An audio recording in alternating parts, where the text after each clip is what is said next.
Artificial intelligence will be everywhere.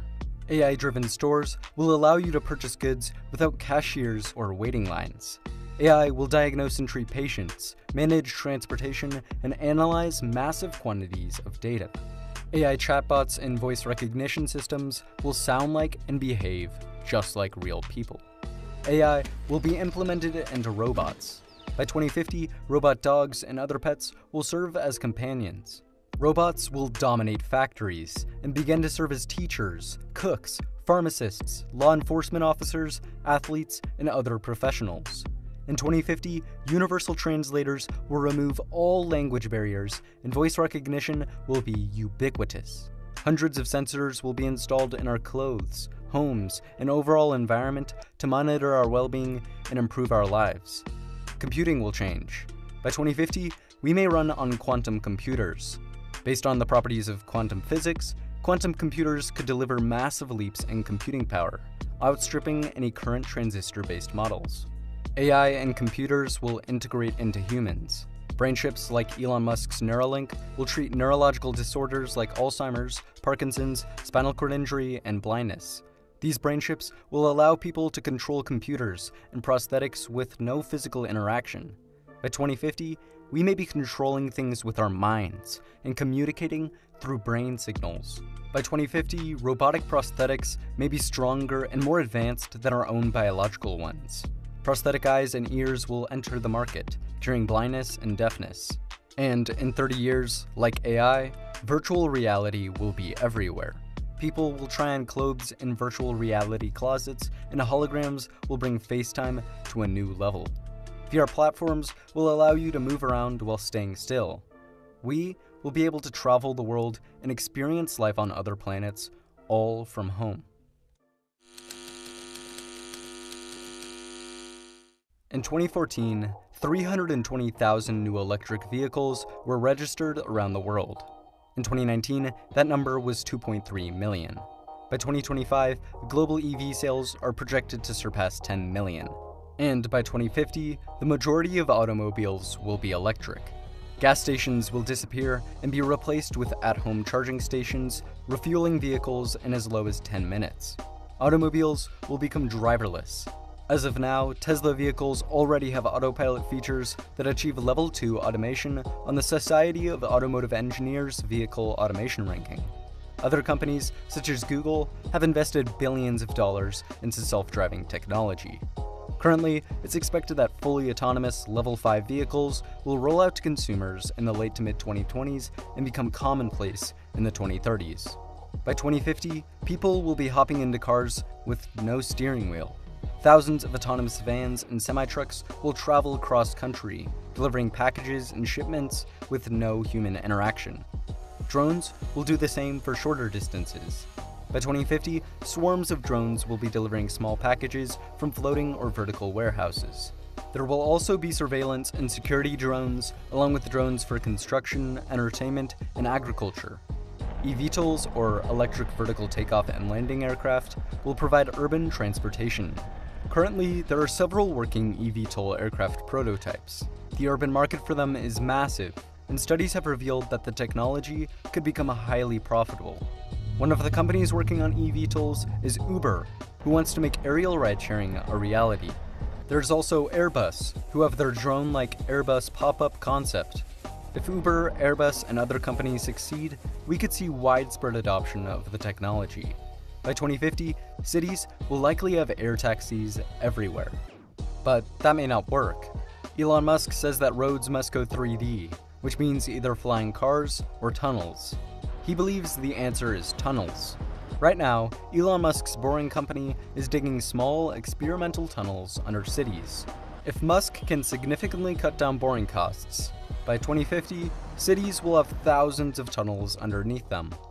Another one of Musk's brainchilds, Hyperloop, will revolutionize long-distance land transportation.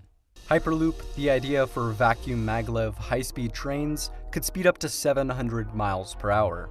A trip from Los Angeles to San Francisco would be only 43 minutes long, compared to a 6-hour car ride.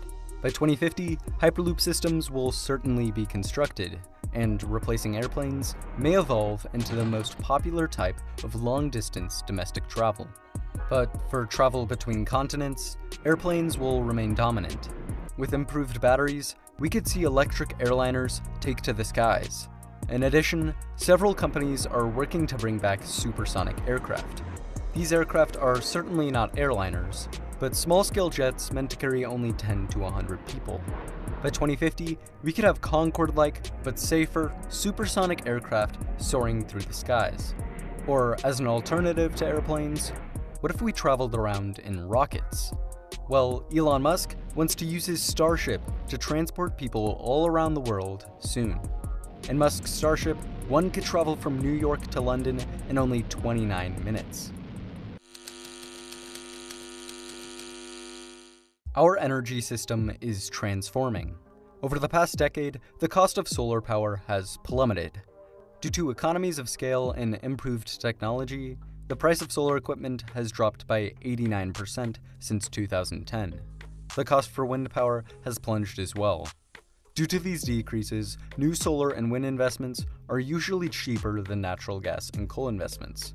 However, renewables still have one major setback: energy storage. For utility-scale systems, renewables need a way to store excess energy from windy and sunny days for cloudy and calm days. To help with this, researchers are developing new methods to store large amounts of energy. Some examples include storing energy as heat in materials, compressing air, or turning air into a liquid. Although it remains to be seen which method is best, these solutions will certainly be implemented for large-scale utility in the future. By 2050, renewables are expected to provide nearly half of all world electricity. But that's not all.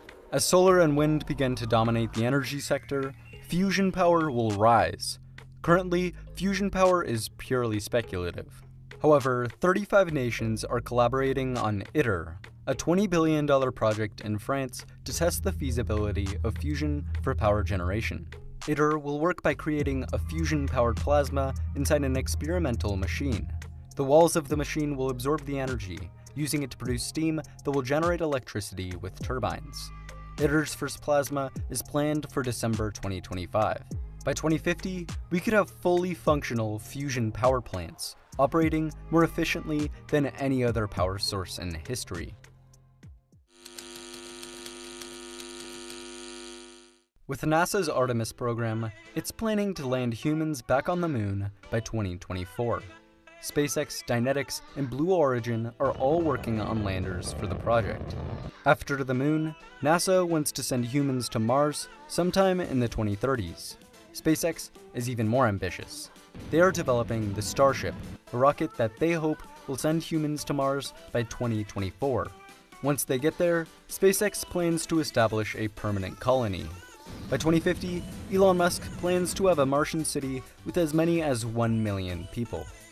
SpaceX is also developing Starlink, thousands of satellites that will provide the world's most advanced broadband internet system. Other space companies such as Blue Origin, Boeing, Lockheed Martin, and Virgin Galactic are all racing for space as well. In 30 years, we might have a permanent colony on the moon, space hotels in orbit, and humans on Mars. By 2050, our food consumption will be wildly different, mostly due to meat. Livestock contributes to 15% of human greenhouse gas emissions and uses 26% of the Earth's terrestrial surface. To feed our growing population while lowering emissions, we must move away from meat. Assisting with this are meat alternatives. Companies like Beyond Meat and Impossible Foods have obtained billion-dollar valuations, supplying the rapidly growing meat alternatives market. In addition, plant-based diets as a whole are growing in popularity. Then there's cultured meat. Cultured meat is meat produced by in vitro cell culture. It avoids the slaughtering of animals and produces very minimal emissions. By 2050, we will likely have in vitro T-bone steaks produced for the masses. To meet the demand for increased plants and the growing population while escaping the uncertainty of the changing climate, farms will move indoors, vertical, and into cities.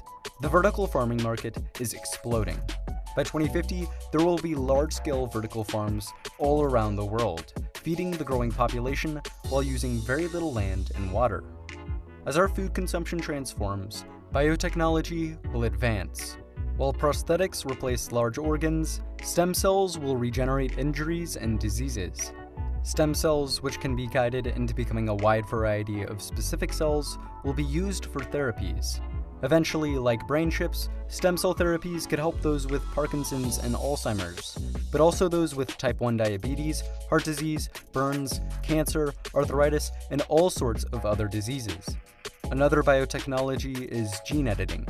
Using CRISPR/Cas9 technology, scientists can now remove strands of DNA that are causing illnesses and replace them with different ones.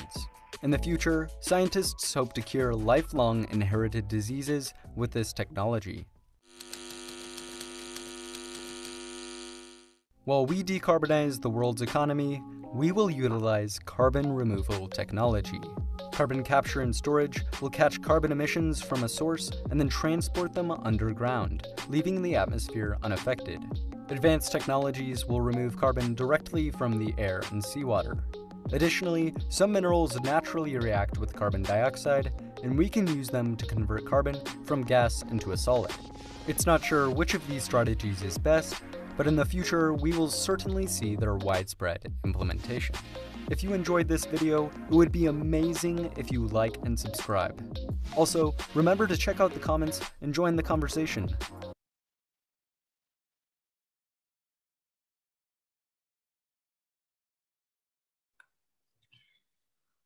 Oke, cukup panjang ya tadi videonya, tapi itu adalah gambaran 50 tahun ke depan gitu ya. Kira-kira dunia kita ini akan menjadi seperti apa sih? Itu mulai dari teknologinya sampai fokus ke lingkungan gitu kan, itu banyak banget. Nah, sebelum ke pembahasan yang lebih jauh terkait dengan sebenarnya dibutuhkan SDM seperti apa di masa depan gitu ya. Kita kenalkan dulu dong untuk narasumber pada sore hari ini gitu. Oke. Baik, mungkin sudah tampil. Jadi pada sore hari ini kita akan berbagi ilmu gitu ya dengan DRA I Novianing Tiastuti, MM Psikolog. Beliau adalah CEO dari PT Magnet Solusi Integra gitu. Jadi beliau ini adalah panutan saya gitu ya, dengan pengalaman yang nggak usah diragukan lagi gitu ya Bapak dan Ibu sekalian. Sudah 27 tahun di dunia self-development, human capital management, leadership, dan business management. Kemudian selain itu, beliau juga sudah tersertifikasi. Selain izin praktek psikologinya, beliau juga ada sertifikat sebagai asesor, kemudian ada certified master instructor, kemudian certified MSDM, certified productivity analyst. Dan beliau juga pernah menjadi panelis Indonesia Make Study di tahun 2013 sampai 2017. Tentunya organisasi yang beliau aktif gitu ya sampai sekarang itu banyak Bapak dan Ibu sekalian gitu ya. Ada sebagai sekretari 2 di Asosiasi Manajemen Indonesia atau AMA chapter untuk Surabaya dari 2017 sampai sekarang gitu ya. Terus ada di PMS Indonesia sebagai Chief of Industrial Group di 2016 sampai 2020. Kemudian beliau juga sebagai SDM dan Ketenagakerjaan untuk Kadin Jawa Timur 2020 sampai 2024, berarti sekarang masih aktif Bapak dan Ibu. Kemudian beliau juga aktif di Knowledge Management Society Indonesia sebagai Chief Formation of East Java Chapter di 2015. Oke, ini adalah berbagai dokumentasi seminar dan dosen tamu di berbagai universitas di Jawa Timur gitu. Jadi beliau ini sangat aktif untuk sharing knowledge gitu ya terkait dengan pengalaman-pengalaman yang dimiliki. Oke, next. Nah, yang menarik adalah beliau juga memiliki YouTube channel Bapak dan Ibu sekalian. Jadi NN Talk ini with Novi dan Nurdin ini adalah YouTube channel yang membahas berbagai isu terkini terkait dengan dunia profesional. Jadi mungkin yang selama ini YouTube itu isinya tentang berita-berita yang apa ya, mungkin kurang terkait dengan profesional. Nah, di sini Bapak dan Ibu sekalian juga bisa mendapatkannya di NN Talk with Novi dan Nurdin. Gitu. Boleh di-subscribe atau boleh melihat videonya ya untuk mendapatkan ilmunya. Oke, boleh di next, Mas Kevin. Oke. Aduh, banyak sekali ya Bapak dan Ibu, ini membuat saya juga, wah, beliau juga sebagai penulis gitu ya di tahun 2015, mohon maaf. Nah, buku yang berjudul Spirit Baru dari Timur, Jejak Sejarah dan Transformasi Bank Jatim itu beliau tulis. Kemudian di 2011 beliau juga menulis sebuah buku Reborn, Transformasi SDM Memperkuat Daya Saing. Di tahun 2005 beliau juga menulis buku yang berjudul 5 Seri Manajemen Praktis.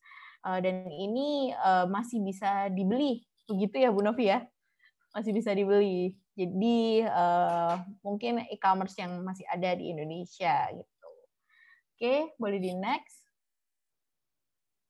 Nah, selain itu beliau juga sebagai pengisi acara di berbagai radio dan pengasuh rubrik karir di media cetak gitu ya. Ada info profesi di Jawa Pos, kemudian konsultasi karir di Surabaya Pos, penasehat tabloid Karir News, Lentera Bisnis di Berita Jatim, Talkshow Solusi SDM di 96 Mercury FM setiap Selasa jam 8 sampai jam 9 pagi, dan beliau juga punya channel tadi NN Talk di YouTube gitu. Jadi ilmunya ini benar-benar diberikan dan nggak pelit gitu ya Bapak dan Ibu sekalian, boleh diambil secara cuma-cuma. Oke, boleh di next Mas Kevin, masih ada lagi terkait profil idola saya? Oh, sudah selesai. Kalau gitu saatnya kita menyapa nih. Selamat sore Bu Novi. Selamat sore Bu Farah, selamat sore Bapak Ibu sekalian yang sore ini telah join di MSI Leadership Webinar Series. Terima kasih sudah bergabung dalam suasana yang sedikit mencekam karena banyak perubahan-perubahan, dan kami ada di Surabaya. Dan di Surabaya saat ini beberapa jalan utama sedang ditutup, terus juga suasana di beberapa tempat juga sepi, mal-mal yang besar ditutup di Surabaya, sehingga hanya beberapa di kantor, di gedung-gedung perkantoran juga tidak semuanya ngantor seperti yang di kantor kami ini. Kebetulan kami karena sedang ada kegiatan yang lain yang juga kami perlu koordinasi agak cukup intensif, sehingga kami masih ngantor hari ini.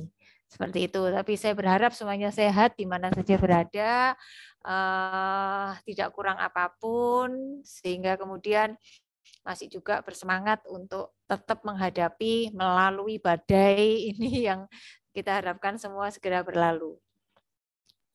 Oke, terima kasih Bu Novi. Itu menunjukkan berarti saat ini saya masih ngantor ya Bapak dan Ibu. Oke, nah untuk tidak menunggu lama lagi, mempersingkat waktu gitu ya, mungkin Bu Novi boleh mengambil waktunya dan mungkin sharing terkait dengan video tadi ya Bu Novi ya. Saya berikan waktunya Bu Novi, terima kasih.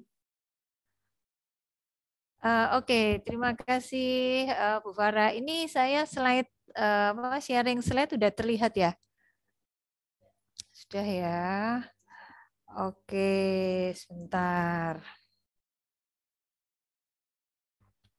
Belum ya. Oke.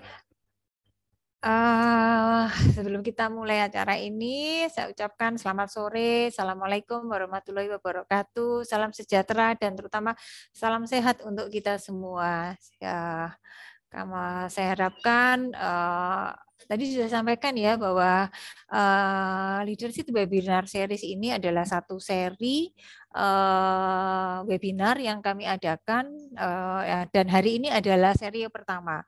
Nanti akan masih ada 5 seri berikutnya, dan sebagai materi pertama maka saya memberikan dasar atau basic kenapa sebenarnya perusahaan atau organisasi itu perlu great leader supaya bisnisnya itu itu juga berkembang dengan luar biasa.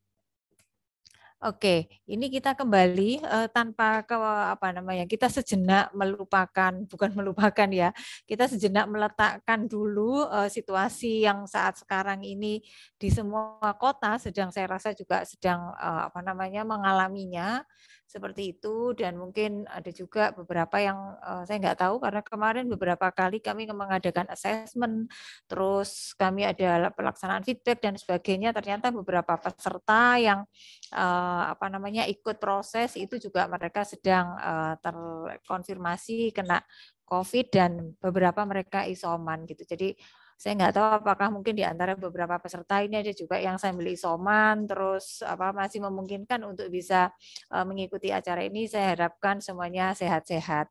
Nah, kita akan kembali dulu ke bayangan. Tadi ada sebuah video yang sebenarnya kita dibawa ke tahun 2050 seperti itu ya. Seperti apa nanti bayangan yang akan datang yang akan kita hadapi gitu ya. Dengan adanya perubahan-perubahan dan yang sekarang kita pun sebenarnya sudah mengalami kayak beberapa tahun yang lalu ketika kita mungkin 5 tahun yang lalu kita juga masih membayangkan revolusi industri 4.0 seperti itu. Terus kemudian kita kenal istilah disruption, agility, VUCA dan sebagainya. Dan sekarang kita benar-benar mengalami situasi yang lebih cepat datangnya gitu ya, lebih cepat karena dulu memang dari awal diprediksikan bahwa the internet is everything everywhere seperti itu, dan ternyata sekarang dalam waktu hanya setahun, mungkin ya setahun 3 bulan ya, itu terkonfirmasi dinyatakan bulan Maret ya, ini sekarang di bulan Juni, belum 1,5 tahun benar-benar merubah tatanan dunia gitu ya, bukan hanya di satu negara saja tetapi benar-benar merubah tatanan dunia, merubah pola hidup kita, merubah banyak cara-cara yang harus dilakukan terutama bagi yang ada di industri, yang di pendidikan, di bidang apapun lah mengalami perubahan yang sangat luar biasa. Dan tantangannya sebenarnya adalah meskipun kemarin kita benar-benar kita juga sangat mengalami situasi pandemik yang luar biasa, beberapa juga mungkin organisasi terkena dampaknya, tetapi bagaimana agar kita tetap survive, maka yang diperlukan adalah competitive advantage atau keunggulan bersaing. Nah, keunggulan bersaing ini adalah bagaimana sih kita bisa memberikan manfaat yang lebih besar, lebih banyak, tetapi dengan harga yang lebih rendah gitu ya, atau mungkin kalau nggak bisa ya tetap sama, tetapi manfaatnya lebih banyak. Karena kita benar-benar berharap organisasi atau perusahaan kita tetap survive gitu. Dan banyak cara yang dilakukan supaya tetap bisa mencapai keunggulan kompetitif, antara lain ya harus melalui inovasi gitu ya, inovasi yang ada di dalam organisasi. Selain itu kita juga melakukan kolaborasi, melakukan bermitra, berpartner dengan semua yang ada yang kita bisa identifikasi dengan bisnis kita. Kita benar-benar ke customer oriented gitu, apa yang dibutuhkan pasar. Kalau dulu riset pasar masih dilakukan, sekarang kita sudah nggak ngerti jalan itu sambil pokoknya kita jalan meraba-raba, semoga jalannya benar, menggunakan data-data yang kita miliki, sedikit menggunakan intuisi kita untuk tetap bisa melanjutkan bisnis kita yang ada. Seperti itu. Nah, ini adalah bagaimana pada saat situasi pandemi seperti ini pun kita harus tetap bisa memberikan competitive advantage ini kepada customer kita, sehingga kemudian kita tetap ketika nanti situasinya sudah menjadi lebih normal gitu ya. Kemarin new normal gitu, sekarang ini ada serangan lagi, kita berharap akan ada the newer, the normal yang lebih baru lagi, maka tetap saja keunggulan kompetitif ini menjadi salah satu PR, menjadi salah satu hal yang harus kita lakukan seperti itu. Dan kalau kita mungkin lihat sebelum ini ada beberapa perusahaan yang mereka ketika belum pandemi seperti Air Asia, bagaimana mereka bisa dikenal menjadi airlines yang low budget gitu ya, Lion Air juga seperti itu. Terus kemudian kita tahu juga beberapa perusahaan yang IKEA gitu ya, bagaimana mereka mempertahankan harga rendahnya gitu, tetapi dengan model-model yang tetap up to date dan dengan barang-barang yang berkualitas seperti itu. Terus kemudian juga beberapa perusahaan farmasi dan sebagainya, di mana mereka benar-benar berjuang untuk bisa mencapai keunggulan kompetitif ini.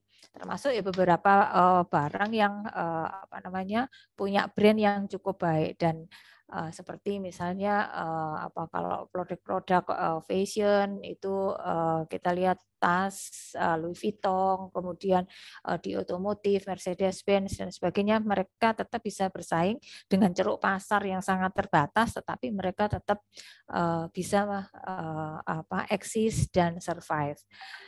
Nah, pada kita lihat sekarang ini kalau ini dulu masih bayangannya software embedded in everything gitu, sekarang benar-benar sudah tergabung gitu ya, menjadi satu gitu, sudah istilahnya itu ya, terintegrasi menjadi satu di dalam apapun yang kita kerjakan gitu ya. Kita sekarang dalam kondisi pandemi sudah nggak perlu keluar rumah gitu ya, kita mau pesan makan, mau berobat ke dokter, mau beli obat, mau nonton film-film yang bagus, mau apapun lah, kita mau belanja seperti itu, mau bayar tagihan, mau melakukan aktivitas banking dan sebagainya, kita sudah sudah menjadi satu gitu ya teknologi, karena ini ada kemajuan teknologi yang luar biasa. Terus kemudian di dunia SDM kita juga lihat misalnya mulai dari e-recruitment, terus sistem absen seperti itu, lalu e-learning seperti itu, model pembelajaran. Nah, terus kayak seperti sekarang bagaimana kita harus WFH dari rumah, juga ada perusahaan-perusahaan yang kemudian juga sudah mengembangkan bagaimana agar pemantauan tugas itu juga bisa dilakukan tanpa mereka harus keluar rumah gitu atau keluar kantor dan memerlukan mobilitas yang sangat tinggi. Nah, dalam situasi yang seperti sekarang ini, maka yang bisa dilakukan untuk mempertahankan mendapatkan ini semuanya, maka yang harus dilakukan yang bisa dilakukan adalah ini tadi, kita reduce cost gitu ya, kita melakukan improvement terhadap kapasitas yang kita miliki, kita memberikan customer value, kemudian kita juga melakukan banyak hal lagi dengan lebih cepat dan lebih banyak lagi seperti itu. Nah, dalam situasi seperti ini, maka yang kita bisa lakukan adalah bagaimana kita bisa memperkuat pilar organisasi kita, gitu ya. Dan untuk memperkuat pilar organisasi kita, maka yang pertama kita lakukan adalah bagaimana kita bisa develop leader yang ada di dalam organisasi kita. Develop leader itu artinya juga kita menciptakan leaders itu di setiap level dari organisasi kita, gitu ya. Dari ada beberapa tingkatan yang nanti kita akan berikan contoh gitu ya, mulai dari level yang supervisory gitu, yang benar-benar manajemen dasar gitu, menengah sampai kemudian yang di high level management seperti itu. Dan bagaimana kita bisa para leader itu bisa align gitu dengan goal organisasi gitu, dan mereka tetap energis untuk bisa melakukannya. Dan karena itu maka yang harus dilakukan adalah kita harus meningkatkan value dari dengan demikian maka kita bisa meningkatkan value dari aset yang kita miliki. Aset ini adalah sebenarnya capital gitu ya, dan kemudian kita bisa mendapatkan pertumbuhan yang berkelanjutan di dalam mencapai tujuan organisasi. Jadi bagaimana kita memperkuat pilar ini, saya bercerita dari sisi bagaimana kita perlu punya, kalau kita ingin punya bisnis yang bagus, maka kita harus memperkuat leader-leader yang ada di dalam organisasi kita. Nah, kalau kita bicara tentang bagaimana membangun kapabilitas dari karyawan, maka kita bisa melakukannya dengan 3 cara gitu ya. Kita bisa build dari dalam, karena bagaimanapun orang-orang yang ada yang di dalam organisasi kita ini yang harus kita kita harus seleksi lagi, kita kembangkan mereka, kemudian kita pastikan mereka juga bisa berkembang optimal. Seperti itu. Jadi kita build, kita bangun yang dari dalam, kemudian kita bisa juga kalau dari dalam kebutuhannya ternyata sudah tidak ada, karena saat sekarang ini dalam situasi pandemi mungkin kita juga sudah melihat bahwa banyak sekali pekerjaan-pekerjaan yang sebenarnya bisa diminimalkan gitu ya. Ada beberapa proses yang mungkin kita sudah harus identifikasi nih, mana proses-proses yang harus dihentikan, yang sudah tidak perlu lagi dilakukan, mana proses-proses yang ternyata masih bisa dijalankan tetapi harus dirubah caranya seperti itu, dan mana proses-proses ini yang kemudian kita bisa modifikasi seperti itu. Nah, dengan situasi yang demikian, maka kemudian kita harus identifikasi lagi nih gitu ya. Harus kita identifikasi lagi setelah proses-prosesnya kita bisa identifikasi mana yang perlu dilakukan, mana yang tidak, mana yang bisa di-stop, maka kemudian kita harus inventaris lagi nih. Berarti nih jabatan-jabatan ini masih diperlukan enggak gitu ya. Kalau jabatan-jabatan ini sudah tidak perlu diperlukan lagi, maka harus kita kalau orangnya masih bisa ditingkatkan kapasitasnya ya kita tingkatkan kapasitasnya. Kita isi kompetensi mereka gitu ya supaya kemudian berkembang. Kalau ternyata kemudian jabatan-jabatan ini fungsi-fungsi yang baru ini yang sekarang harus ada ini enggak ada, maka yang harus kita lakukan adalah kita harus buy gitu ya. Kita harus rekrut dari luar sehingga kemudian kebutuhan organisasi akan masih tetap tercukupi. Seperti itu. Dan untuk proses rekrutmen maka biasanya kita butuhkan adalah orang-orang yang sudah siap pakai gitu ya. Orang-orang karena pada saat seperti apalagi pada saat sekarang ini kita tidak akan sempat punya waktu untuk bisa mendidik mereka dari awal gitu ya. Misalnya dengan program-program yang seperti reguler dilakukan gitu ya. Nah, ini sebenarnya yang saya ceritakan ini adalah dalam kondisi yang normal kita harus lakukan sehingga kalaupun pada situasi saat sekarang sehingga organisasi ini sudah tetap siap dengan situasi yang ada karena kita sudah kapabilitas dari orang-orang yang ada di tempat kita ini sebenarnya sudah cukup punya reservoirnya seperti itu. Atau cara yang ketiga selain build buy, kita juga bisa lakukan borrow gitu ya. Borrow artinya kita bisa menggunakan istilah ada tenaga ahli yang kemudian akan inject gitu ya, akan melatih orang-orang yang ada di organisasi kita gitu, terus atau pakai konsultan bisa seperti itu untuk kemudian melatih kemampuan orang-orang yang ada di tempat kita sehingga kemudian diharapkan kemampuannya akan terakselerasi, mereka bisa melakukannya sehingga kemudian kemampuan dari orang-orang yang ada itu akan menjadi semakin kuat. Dan untuk bisa bisa bertahan itu tadi kapasitas dari orang-orang yang ada kita, maka kuncinya adalah kita harus punya leader-leader yang kuat gitu ya. Jadi kalau misalnya kita mungkin juga mulai beberapa saat yang lalu ini dari buku yang punyanya Jim Collins itu, bukunya James Collins itu, siapa sih aset yang berharga di dalam perusahaan kita? Ya, kita bilang adalah orang-orang yang ada di organisasi kita.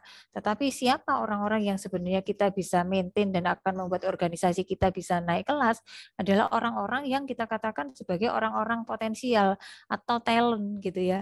Talent-talent itulah yang kemudian kita harapkan dia akan menjadi leader dari organisasi kita. Dan karena itu maka leader di sini adalah kuncinya untuk bisa mencapai tujuan organisasi seperti yang diharapkan gitu. Kita berharapnya dalam situasi seperti dalam berbagai situasi seperti itu. Dan ini adalah kompetensi-kompetensi leader yang kita harapkan kita miliki di dalam organisasi kita, gitu ya.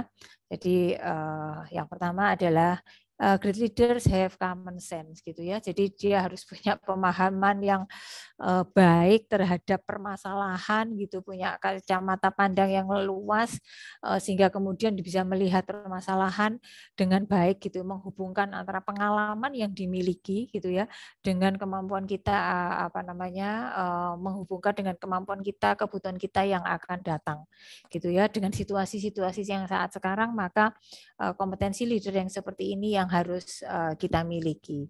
Dan juga pada saat sekarang ini mungkin kalau kita harus mengidentifikasi siapa orang-orang di dalam organisasi kita, mungkin pada saat ini kalau baru saat sekarang kita mau melihatnya mungkin juga sudah agak terlalu terlambat ya sebenarnya, karena ini sudah harus diidentifikasi sejak kemarin sebelum kejadian-kejadian pandemi ini menimpa kita semua.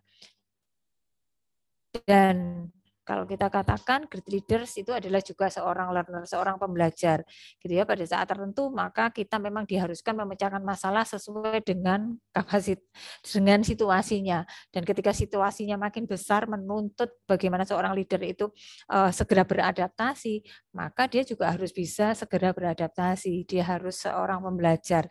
Karena kalau dia hanya maunya pada situasi-situasi yang lama, yang settle, yang sudah biasa dialami, maka ya ini tadi dia akan sulit untuk berkembang, untuk bisa mengikuti perubahan-perubahan yang saat sekarang itu luar biasa pesatnya. Terus, nah kita harus realistis gitu ya, seorang great leader itu juga realistis, artinya ya oke lah seperti sekarang situasinya, tetapi juga harus optimis gitu ya. Jadi kita kita realize situasinya seperti apa, tetapi juga harus tetap optimis gitu ya, karena punya tim yang harus dibangun, tim yang harus juga mereka punya disemangati dalam situasi-situasi yang seperti saat sekarang ini turbulence. Kapan hari kita sempat turun blus gitu ya, semua masih kaget-kaget. Terus kemudian perlahan-perlahan sudah bisa adaptasi setengah tahun, oke, 1 tahun kita sudah happy, kita berharap membaik situasinya, ternyata situasi kembali turun lagi, dan situasi apapun maka sikap optimis inilah yang tetap diperlukan. Yang berikutnya dia juga harus hands on gitu ya. Hands on artinya dia juga harus menguasai bidangnya. Kemampuan menguasai bidang ini sangat penting karena hands on itu ya terampil lah, expert gitu ya. Dia harus menguasai bidangnya, karena dengan seperti itu maka dia akan lebih banyak bisa mengeksplorasi, kemudian dengan pengetahuan yang baru yang didapat karena proses pembelajaran itu, maka dia akan bisa mendapatkan hal-hal baru, terobosan-terobosan baru, inovasi-inovasi untuk tetap bisa survive gitu, untuk bisa membuat produk-produk yang tetap dibutuhkan oleh pelanggan-pelanggan. Dan kita ini sudah melihat saat sekarang di mana begitu kemarin musim pandemi mulai PPKM dijalankan sekitar seminggu yang lalu, ketika ini sudah mulai case-nya meningkat, beberapa perusahaan saya lihat sudah mereka benar-benar gercep gitu ya, mereka melaunching produk-produk yang benar-benar sesuai dibutuhkan gitu ya, misalnya food gitu ya, mereka sudah langsung merancang produk-produk. Terus rumah sakit gitu ya, mulai ada telemedicine gitu ya, karena apalagi pada saat sekarang ini di mana rumah sakit kapasitasnya sangat terbatas, kemudian juga tenaga medis itu benar-benar kewalahan. Nah, muncullah produk-produk baru yang kemudian menjadi nggak terpikirkan pada saat itu, tetapi kemudian menjadi luar biasa. Seperti juga saya lihat Bluebird mulai meluncurkan taksi atau istilahnya istilah jasa untuk ngangkut pasien gitu ya ke rumah sakit, seperti itu. Nah, jadi ini pada seperti ini dibutuhkan. Lalu kemudian juga punya high energy gitu ya, karena pikirannya bukan hanya hal-hal yang secara nyata dihadapi, tetapi juga banyak tekanan-tekanan mental yang harus dihadapi karena peraturan-peraturan yang dihadapi luar biasa gitu, kondisinya sedang tidak memungkinkan, keamanan dan keselamatan karyawannya juga harus diperhatikan gitu. Terus kemudian bisnisnya harus tetap jalan seperti itu. Jangan sampai kemudian sebisa mungkin misalnya karyawan-karyawan ini kemudian seperti sekarang ketika mal-mal itu harus tutup, maka sudah coba kita lihat berapa banyak karyawan yang kemudian harus dirumahkan gitu kan. Situasi yang kita semua ini secara secara psikologis juga benar-benar menekan kita, sehingga kemudian juga harus punya energi yang luar biasa. Dan yang penting adalah leaders itu harus develop other leaders gitu ya. Ini adalah yang kunci utama gitu, kita katakan leader itu adalah yang terakhir ini tadi gitu ya. Jadi kalau dia sudah berhasil bisa melakukan itu, maka dia harus bisa mendevelop leader-leader baru yang ada di organisasinya. Atau kalau misalnya ini dalam kelasnya masih departemen, ya mendevelop leader-leader baru yang ada di sana, karena seperti tadi sudah saya sampaikan bahwa kita harus develop leaders di all level dari organisasi kita. Seperti itu. Nah, sekarang bagaimana sih supaya perusahaan itu bisa membangun program apa saja yang bisa dilakukan oleh perusahaan untuk membangun great leader seperti ini. Nah, dan kalau seperti ini mungkin bagi teman-teman yang dengan background HR, kita bisa kita kembali flashback gitu ya, mau nggak mau yang kita pakai adalah framework talent management gitu ya. Karena kalau kita punya talent-talent yang bagus kita, jadi kita punya talent pool, maka sebenarnya kita juga punya pool dari para leader-leader yang ada di organisasi kita. Seperti itu. Jadi kita tentunya sepakat bahwa kalau kita punya talent pool, maka kita sebenarnya sama dengan kita punya leader pool di dalam organisasi kita. Nah, ini saya tadi itu untuk leader all level.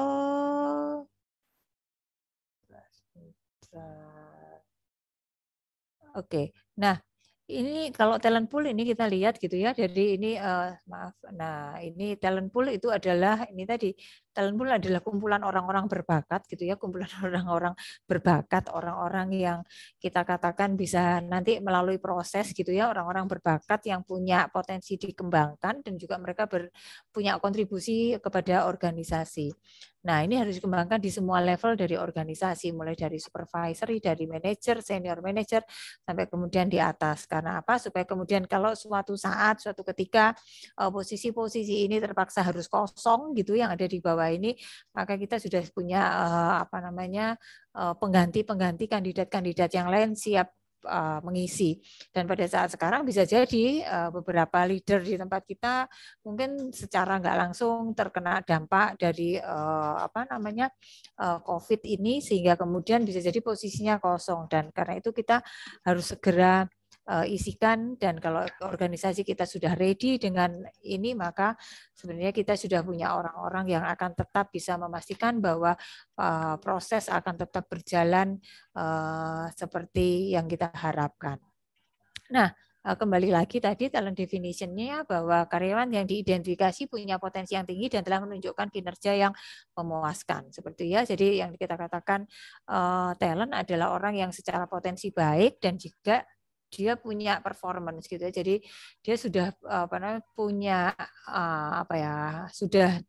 sudah proven dia bisa menunjukkan kinerja, sehingga kemudian kita harapkan dia akan menjadi kader-kader leader yang ada di organisasi. Nah, ini gambaran prosesnya, gambaran proses bagaimana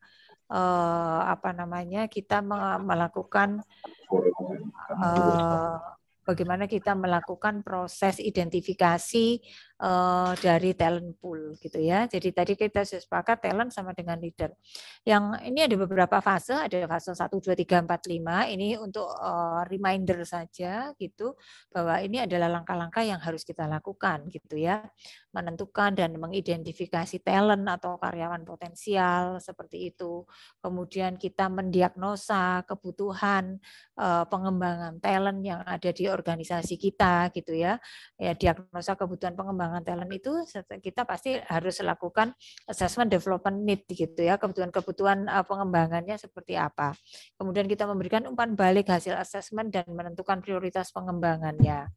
Kemudian kita setelah kita melakukan diagnosa pengembangan talent, kita harus juga menyusun solusi untuk pengembangan talentnya, gitu ya, solusi dari pengembangan talent. Nah, artinya dalam hal ini panel manajemen menentukan tujuan dan target pengembangan talent, kemudian mendiskusikan rencana pengembangan talent, seperti itu.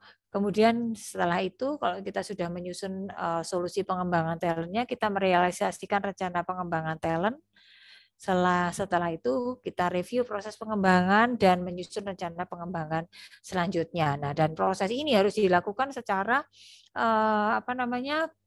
siklus, harus berkelanjutan sehingga kemudian di setiap level kita memastikan bahwa kita punya cadangan-cadangan future leader yang dibutuhkan oleh organisasi kita.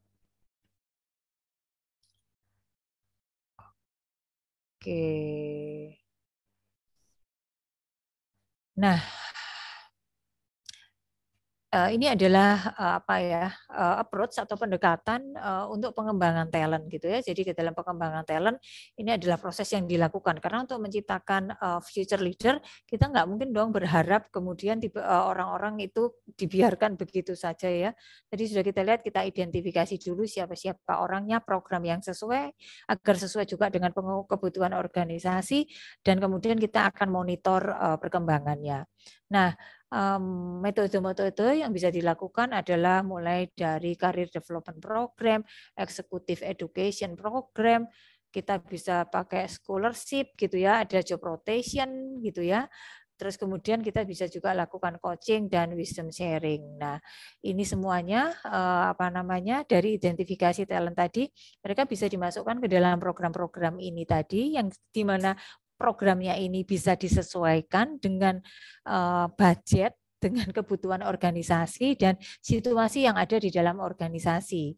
Nah, ini teman-teman pengelola HR butuh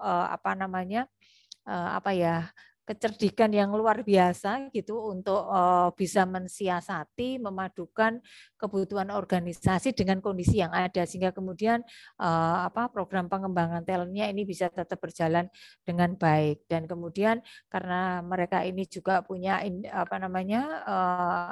istilahnya program pengembangan pribadi, maka kita juga akan memantau implementasi dari program pengembangan pribadi atau individual development program yang dijalankan oleh masing-masing talent yang ada. Nah, ini saya berikan contoh gitu, saya berikan contoh bagaimana sih BCA gitu ya. Saya berikan contoh dari salah satu organisasi besar yang sukses melakukan ya kita lihat sukses bisnisnya gitu ya. Siapa yang nggak kenal BCA gitu. Saya rasa dari teman-teman peserta yang hadir di sini, saya percaya sih 60% nih pasti punya rekening BCA gitu ya, selain punya rekening-rekening yang lain gitu ya. Tapi rasanya karena BCA ini masih favorit gitu. Ini contohnya adalah BCA Management Development Program. Jadi ini adalah gambaran yang telah dilakukan BCA untuk bagaimana mereka mengembangkan leader-leader, future leader yang ada di organisasinya. Program pengembangan yang dilakukan mereka. Jadi kalau prosesnya sama ya, prosesnya sama pasti melalui seleksi dulu gitu ya. Prosesnya seleksi dulu, terus kemudian kita seleksi sesuai dengan kebutuhan gitu ya. Nanti kita bisa lihat nih prosesnya sebenarnya. Nah ini tadi sebelum tadi masuk ke sini kita mesti bicara dulu nih, karena ada yang program pengembangan. Gini, satu lagi yang mungkin belum saya sampaikan bahwa ini kadernya untuk pengembangan future leader itu bisa orang dalam gitu ya, jadi dari dalam, bisa juga dari eksternal, bisa internal, bisa eksternal. Nah, kalau eksternal, kemudian kita baik internal maupun eksternal ketika mereka sudah masuk, ini bisa dimasukkan ke program yang sifatnya reguler gitu ya. Atau kemudian program-program yang sifatnya reguler, atau juga kita juga bisa melakukan program yang benar-benar pengembangan talent seperti itu. Nah, dari sinilah kemudian kalau kita bicara tentang pengembangan talent, ini tadi kita identifikasi succession need-nya seperti apa gitu ya. Kita identifikasi artinya kebutuhan-kebutuhan untuk yang akan datang itu seperti apa. Lalu kita melihat gap dari masing-masing, kita identifikasi, kita ketahui gap-nya dari talent-talent yang ada seperti apa. Kemudian kita mendevelop talent capability, kemudian kita mengukur dan memaintain dari capability yang dimiliki oleh talent yang ada. Nah, ini yang dilakukan BCA, mereka punya talent development program atau juga ada regular development. Begitu. Nah, ini development approach-nya yang dilakukan, ini bisa melalui training, bisa job assignment, bisa leadership coaching, bisa melalui knowledge management. Nah, ini adalah training leadership yang dijalankan di sana, gitu ya. Untuk tadi ini ada macam-macam, mulai dari self development, terus kemudian leading yourself, leading others, dan juga leading organization. Nah, ini adalah persentase jumlah materi yang diberikan, gitu ya. Mereka untuk materi-materi dengan tema leading yourself ini bobotnya diberikan cukup besar karena ini kayak semacam penguatan karakternya gitulah, gitu ya. Bagaimana supaya orang ini values BCA itu benar-benar masuk di sana.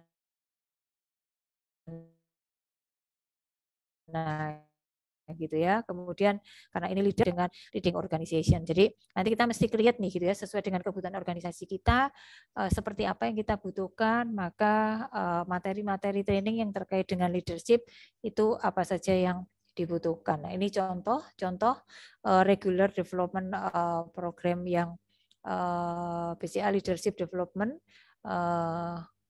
ini. Jadi mereka punya kategori gitu ya. Mulai dari kita dari bawah dulu ya, kepala bidang, kepala bagian, head teller. Nah, ini termasuk di supervisory level, gitu ya.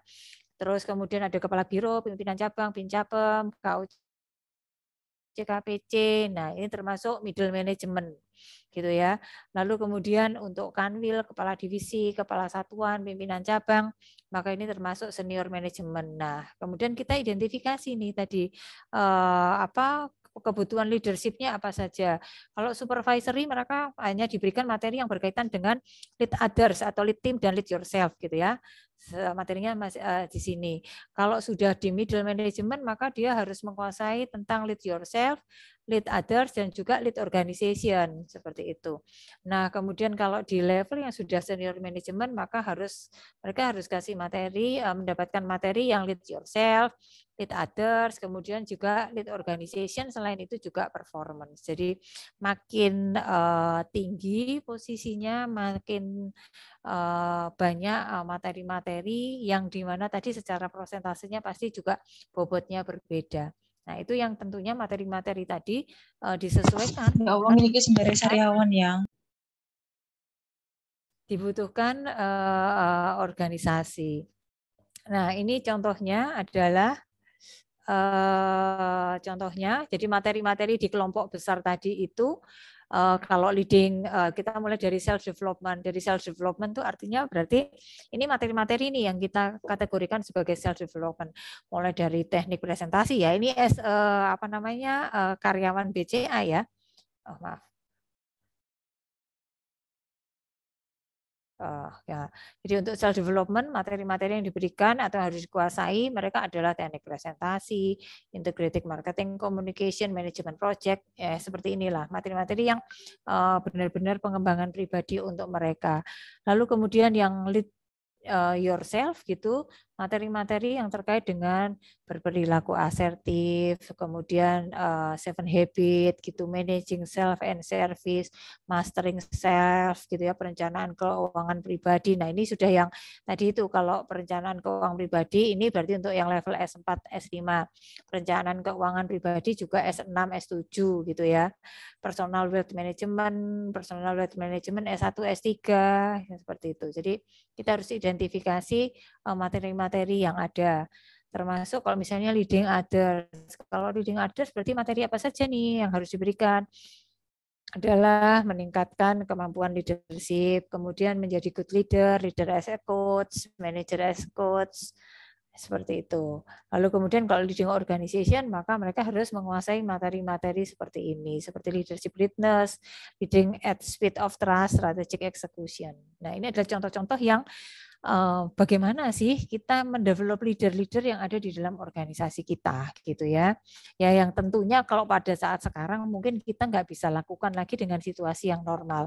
Tetapi saya harapkan dengan kita mengikuti ini, awareness bahwa kita perlu leader-leader dan itu harus dibangun segera, itu dan bagaimana harus mendevelopnya. Saya harapkan Bapak Ibu peserta semua bisa mendapatkan gambarannya bagaimana itu dapat dilakukan berkaca dari apa yang sudah dilakukan organisasi besar ini. Ini kemudian saya ambil BCA dan nanti satu lagi. Nah, ini framework talent management yang ada di sana seperti ini. Kalau succession managementnya mulai dari masih screening awal lah gitu ya, profil karyawannya, kemudian hasil asesmennya, kemudian talent mappingnya. Jadi setelah hasil asesmen ini terkumpul, di mapping dengan orang-orang yang lain. Nah, prosesnya di sini adalah pre-panel gitu ya. Jadi sebelum panel itu adalah sudah dengan tim pertimbangan jabatan lah kalau ini di beberapa organisasi gitu ya. Jadi panel adalah itu tim manajemen yang terlibat di dalam proses developing future leader ini. Kemudian di panelnya dengan talent identification, individual development plan ini disusun secara bersama-sama gitu ya. Melibatkan panel dan di sini adalah keputusan untuk promosi gitu. Lalu kemudian yang tidak kalah pentingnya adalah yang berikutnya adalah reward dan recognition gitu ya. Jadi ini succession managementnya, ini prosesnya, kemudian promotion decisinya di sini adalah reward dan recognition-nya. Karena mereka kalau sudah pinter, sudah sesuai dengan karakter ini organisasi kita sudah ini kita harus pastikan bahwa mereka juga tetap engage gitu ya. Seperti itu. Jadi reward dan recognition-nya juga harus diperhatikan. Nah, ini tadi yang saya cari ini. Prosesnya bisa internal recruitment, bisa external recruitment. 2 tahun setelah ikut program, maka dia 2 tahun penugasan di talent identification baru dimasukkan ke talent pool-nya. Jadi ada prosesnya, ada tahapan yang harus kita lalui karena mau nggak mau itu terkait dengan proses kematangan pembentukan kematangan seseorang, juga penguasaan terhadap bidang-bidang pekerjaan yang ada. Nah, ini pengembangan soft skill-nya, apa saja soft skill-nya yang harus diikuti. Ini kurikulumnya, ada macam-macam, customer focus dan sebagainya. Nah, ini untuk BCA Development Program Quality Leadership. Seperti ini. Nah, ini adalah setelah tadi kita harus maintain mereka juga pengembangan karirnya seperti apa. Nah, ini tadi kalau P2 Pratama ini staff atau supervisor gitu ya. Ini ada leveling lah ya, kepangkatan gitu ya. Kalau beberapa tempat P2 Pratama, P2 Muda, P2M Muda 2 Madya, kemudian utama seperti itu. Nah, ini adalah program pengembangan karirnya. Karir mereka juga harus tetap dimaintain supaya nggak mentok, kemudian mereka akan dicaplok oleh pesaingnya. Padahal kita sudah keluarkan biaya, effort yang lumayan besar untuk membentuk mereka melalui proses yang tadi sangat luar biasa. Nah, kalau yang tadi adalah contoh salah satu bank yang sudah sukses, kalau yang ini adalah salah satu contoh yang kedua, ini dari Telkom Indonesia, perusahaan telekomunikasi yang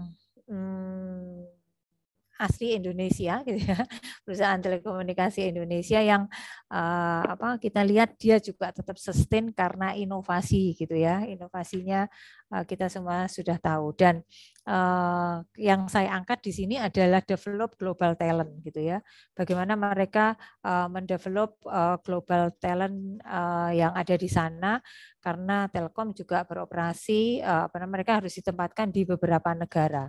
Seperti itu. Dan ini sebenarnya ada bukunya loh, ini gitu ya. Jadi saya summary-kan dari buku ini, Leveraging Global Talent. Ini yang nulis Pak Priantono Rudito gitu ya, dulu salah satu VP. Waktu itu beliau di Telkom VP ya, VP untuk HR. Nah, ini saya sharingkan ke teman-teman semua leveraging bagaimana Telkom membuat global, mereka mengembangkan global talent-nya. Nah, ini adalah framework mereka gitu ya, framework talent development framework-nya mereka. Human capital, great leader, great people, global standard gitu ya. Jadi mereka menjadi great leader dengan global standard. gitu. Nah, apa yang dibangun oleh mereka gitu ya, karakter, kompetensi dan competition gitu ya. Competition itu adalah kooperatif dan competition gitu ya, kolaboratif competition lah gitu ya. Jadi artinya bukan competition ya yang di ini, tetapi bagaimana mereka tetap mau apa ya, tetap mau survive tetapi dengan berkolaborasi gitu. Jadi makanya itu ada teamwork, ada building partnership. Nah ini yang harus ini yang diidentifikasi oleh Telkom. Terus diidentifikasi oleh Telkom. Nah, yang di sini ada karakter gitu ya. Karakter ini cukup besar porsinya, bobotnya 50%, kompetensinya 30%, dan kemudian competition-nya 20%.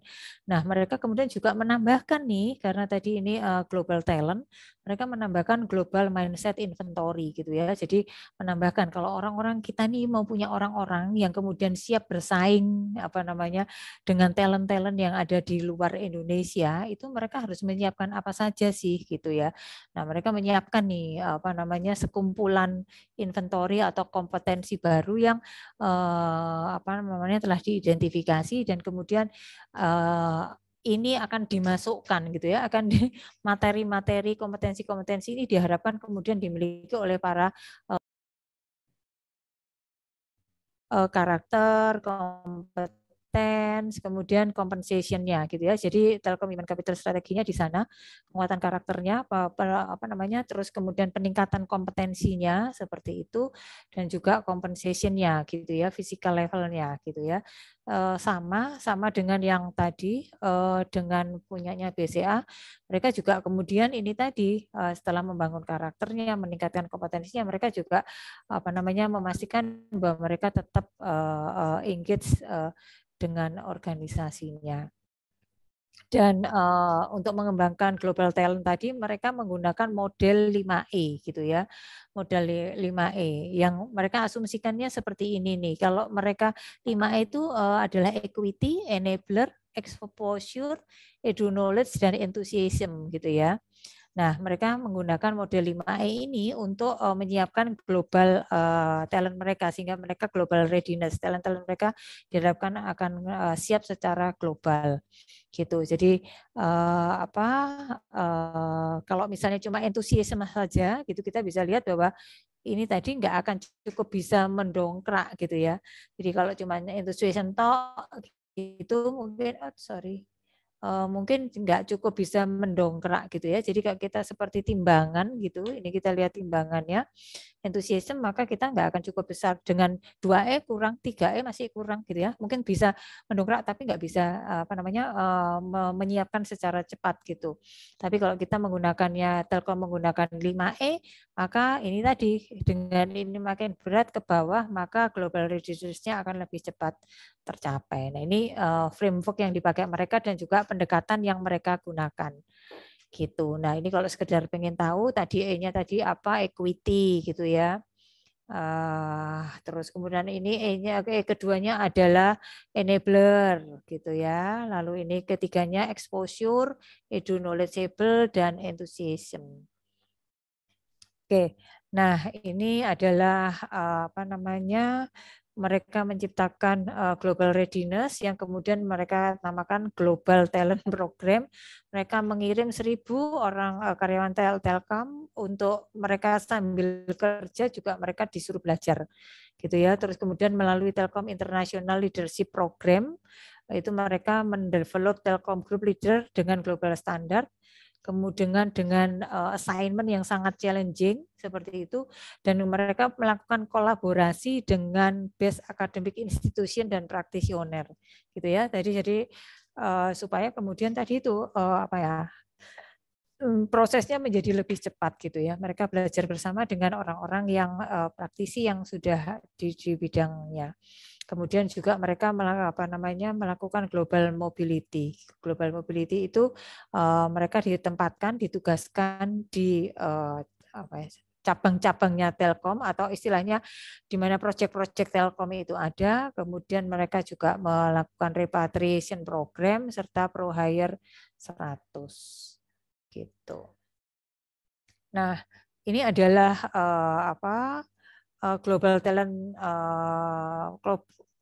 Program Framework-nya tadi itu mereka 3 pilar global talent programnya adalah 10-20% di kelas, kemudian 50-17% mereka melalui experience, artinya assignment tadi, kemudian juga yang berikutnya adalah 20-30% diberikan feedback, sehingga dengan demikian diharapkan global talent-nya tadi cepat tercapai gitu ya. Prosesnya sama melalui proses seleksinya ini tadi berdasarkan kriteria-kriteria tertentu, terus kemudian ada skor IELTS-nya yang dipersyaratkan, kemudian sebelum mereka berangkat mengikuti programnya ada program pre-depart gitu ya, dia harus masuk classroom pre-departure training di TCU, Telkom University-nya, Corporate University-nya, terus kemudian job assignment match up gitu ya. Jadi dicocokkan antara tugas-tugas yang mau diberikan gitu ya. Ini adalah waktunya 2 minggu, 1 minggu. Terus kemudian ini programnya 12-24 minggu. Gitu. 24 minggu itu berarti dibagi berapa ya? Dibagi 4. Bagi 4 berarti 6 bulan gitu ya. Jadi mereka project ikut overseas job assignment 6 bulan. Ya betul 6 bulan gitu ya. Ada levelingnya di sini seperti apa saja. Kemudian mereka juga dilakukan feedback gitu ya. Feedback ini selama 2 minggu. Evaluasi seperti itu dan kemudian ada graduation-nya. Jadi mereka mendevelop ini sedemikian rupa sehingga kemudian mereka ready dengan talent-talent yang global. Mereka ready secara global. Nah, prosesnya semuanya pasti melalui proses mentoring gitu ya, mentoring baik individual maupun tim coaching support-nya. Ini gambarannya, terus ini adalah mereka dikirim ke 27 negara gitu ya, dan dari proses ini mereka telah melakukan sampai tahun berapa itu ya, sampai tahun berapa itu mereka telah mendidik gitu, menyiapkan 1.137 talent yang ada di Telkom sehingga mereka siap secara punya global readiness. Terus, nah ini adalah mereka menyebutnya International Capability Center. Ini adalah mitra-mitra mereka, tempat mereka bekerja sama untuk mengirimkan tadi 1.137 karyawan Telkom, ada INSEAD, ada nasional NUS, kemudian Thunderbird seperti ini. Terus, nah ini prosesnya yang dilakukan. Ada digital learning-nya, culture program lah gitu, sampai kemudian presentasinya. Jadi adalah proses-proses yang dilakukan mereka dan ini adalah mitra tempat mereka belajar seperti apa. Ini dapat saya sampaikan tentang bagaimana contoh dua organisasi besar mereka menyiapkan kader-kadernya dari dalam dan juga yang terutama yang contoh yang kedua ini adalah mereka menyiapkan kader-kader yang siap secara global. Nah, saya harapkan dengan di akhir sesi ini Bapak Ibu sekalian juga bisa mendapatkan insight tentang bagaimana sih menyiapkan leader-leader gitu ya, kader-kader talent-talent yang kemudian kita akan jadikan future leader di dalam organisasinya. Pada saat sekarang mungkin tidak bisa dilakukan dengan sempurna karena mau nggak mau nih sekarang ini kita ini lagi manajemen lagi ini ya lagi kayak jadi pemadam kebakaran gitu ya, benar-benar kita menyelesaikan masalah-masalah yang kemarin diharapkan sudah jalan, sekarang beberapa proyek batal seperti itu ya, yang kemarin sudah rencana-rencana bisnis sudah jalan dibatalkan karena anggaran harus dialihkan ke tempat-tempat tertentu. Nah, tetapi pada saat nanti ketika kita kembali sudah normal, maka kita bisa lakukan ini supaya nanti jika ada situasi inovasi, disrupsi yang luar biasa seperti yang saat sekarang kita hadapi. Kita sudah punya leader-leader yang nantinya akan mereka sama-sama lebih banyak bisa membantu organisasi untuk memikirkan bagaimana kita switch, bagaimana kita harus spin gitu ya, harus beralih ke model bisnis yang lain sehingga kemudian tetap bertahan. Itu yang dapat sampaikan, semoga bermanfaat. Saya kembalikan lagi ke Bu Farah, barangkali ada pertanyaan atau silakan jika ingin diskusi. Oke, terima kasih banyak Bu Novi, luar biasa. Jadi diberikan secara lengkap gitu ya, bahkan best practice-nya itu diberikan gitu dari 2 company yang besar dan memang sampai sekarang tuh bertahan gitu. Siapa sih yang nggak pakai BCA gitu kan? Siapa sih yang nggak pakai Telkom? Ini Telkom kan produknya banyak ya, jadi internet ada, IndiHome gitu ya, kemudian juga mungkin Telkomselnya, kemudian Simpati, dan juga mungkin yang terbaru itu Bayu. Kalau mungkin anak-anak muda yang tahu itu ada provider baru yang namanya Bayu, itu dikeluarkan oleh Telkomsel. Oke, Bu Novi, ini Bapak dan Ibu ada yang ingin bertanya, mungkin bisa open mic. Oke, jadi supaya lebih gayeng gitu ya, supaya lebih gayeng, silakan bisa langsung open mic untuk mau bertanya atau mungkin ada diskusi, silakan. Ini atau mungkin bisa ditanya nih, siapa di organisasinya yang sudah menyiapkan, sudah melakukan program semacam MDP seperti ini, bisa sharing untuk bisa menjadi insight bagi yang lain, bagaimana mereka teman-teman dari yang organisasi yang lain ini bisa juga mendapatkan, oh ternyata kalau mungkin kemarin sudah jalan begini, nggak terlalu berhasil. Ini ada tips yang lainnya yang lebih jitu mungkin. Itu. Ini saya lihat ada Bu Anita, ada Pak Susanto gitu. Nah, ini teman-teman PMSM nih Pak Susanto ini luar biasa ini. Beliau doktor di bidang SDM. Selamat sore Pak Santo. Kehormatan ini ikut acara saya. Sore, salam sehat. Salam sehat. Iya, juga. tadi kebetulan buka. Ya. Iya. Salut, sudah lanjut bagus sudah. Iya. Oke, mungkin ini Bu Anita mau cerita nih. Bu Anita ini di Intiland. Sudah ada kayak program MDP-nya gitu Bu Anita mungkin? Atau mungkin cerita sukses yang lainnya yang berkait dengan penyiapan leader-leader yang ada di organisasi Bapak Ibu yang lain. Ini Pak Rudi saya lihat juga hadir nih. Selamat sore Pak Rudi. Ini pembicara kita berikutnya nih yang mau nanti mau menyampaikan materi yang materinya agak kontroversi nih Bapak Ibu. The dark side of leadership gitu ya. Jadi penasaran kan nanti kira-kira apa ya gitu ya. Kalau kita tadi hari ini saya bicara tentang bagaimana kita menyiapkan kok ada dark side-nya gitu ya. Gitu. Tadi Bu Anita sudah sempat open mic loh Bu Novi gitu. Silakan Bu Anita. Selamat sore Bu Anita. Oh ya, selamat sore. Nah, selamat sore Bapak Ibu, Bu. teman-teman sekalian. Senang sekali dengerin sharingnya Bu Novi, ini bagus banget. Terima kasih Bu Anita. Bu sharing dong gimana ini Intiland menyiapkan ini, karena Bu Anita ini think tank-nya ini Bapak Ibu sekalian. Yang nyiapin yang di Jawa Timur ini. Semua grupnya Intiland Bu Anita. Silakan Bu sharing mungkin. Ya, kalau di tempat kami di Intiland saat ini kami fokus ya untuk yang talent management ini kami sedang fokus itu untuk yang di key position. Jadi kita mengidentifikasi gitu ya, apa aja sih key position di tempat kami seperti itu.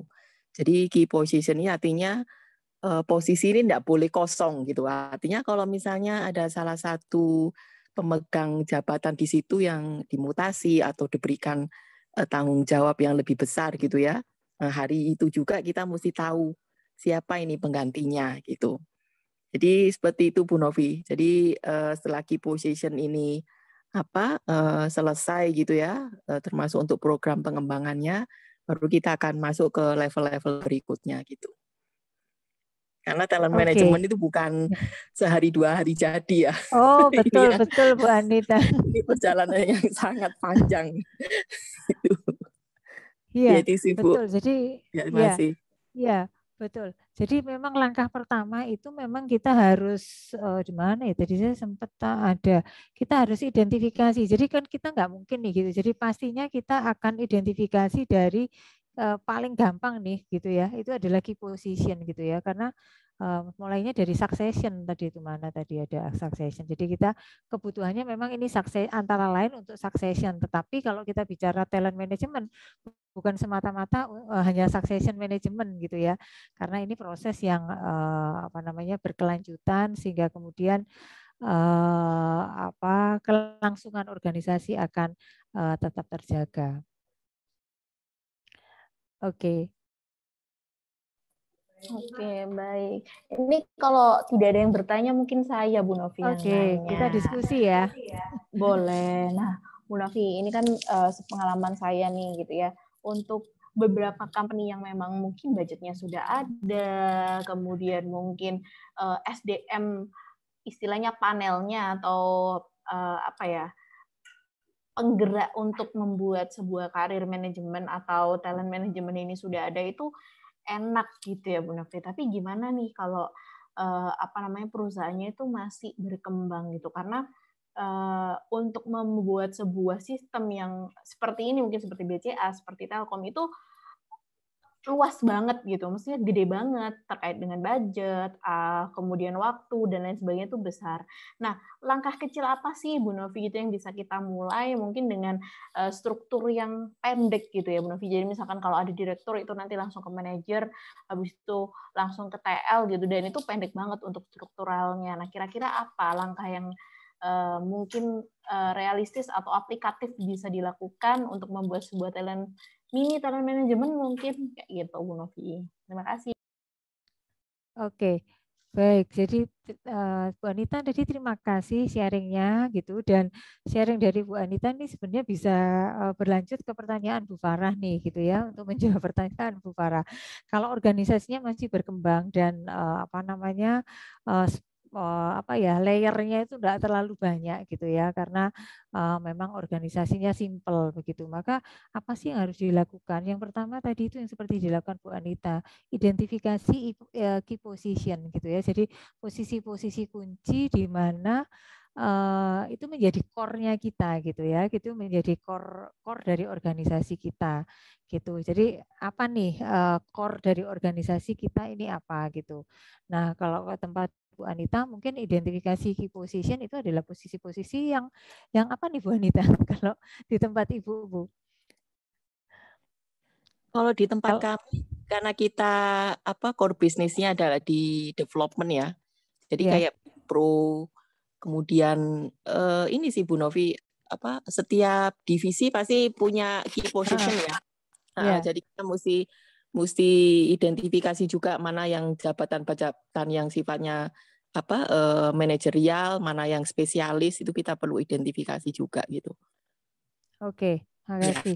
Ya, jadi kayak tadi Bu Anita, karena ini properti ya, berarti ini tadi ya yang orang yang di project gitu ya. Jadi yang di project itu kita identifikasi mana yang harus ada dan itu tidak boleh kosong. Dan yang tahap pertamanya pasti tadi itu harus succession, untuk keperluan succession dulu. Untuk keperluan succession itu artinya kalau orangnya pas tidak ada, maka kita bisa segera replace positionnya. Lalu yang kedua adalah itu tadi key identification dari dalam. Yang tidak kalah pentingnya adalah tadi itu kita harus identifikasi sekiranya kalau tadi satu key position, yang kedua dari levelingnya gitu ya. Jadi di masing-masingnya tadi itu juga harus ada di masing-masing layernya, itu diharapkan kita punya orang-orang yang menjadi motor, menjadi change agent gitu ya. Apalagi dalam situasi sekarang ini mereka bisa menjadi change agent sehingga kemudian tidak terjadi kekosongan di masing-masing level yang ada. Karena mau nggak mau nih, kalau misalnya ini kosong gitu ya, karena gini,